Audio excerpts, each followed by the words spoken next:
Assuming nobody's been in here, I doubt they've been in here and done anything with it. If they did, they did a good job zip tying everything back real tidy. This little spade connector right there is for the white wire on the pump, and the black wire comes up here, but it's spliced, so 2 wires on this power outlet.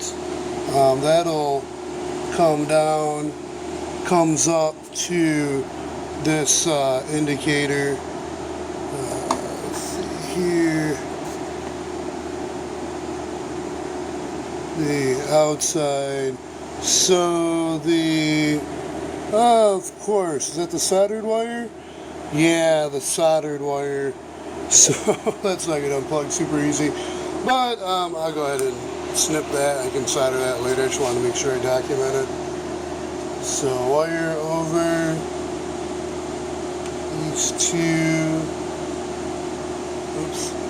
Wire comes over. Splice it here. Pulls out. The other wire comes over. This top wire. And yeah, soldered. Okay, just want to make sure I document it.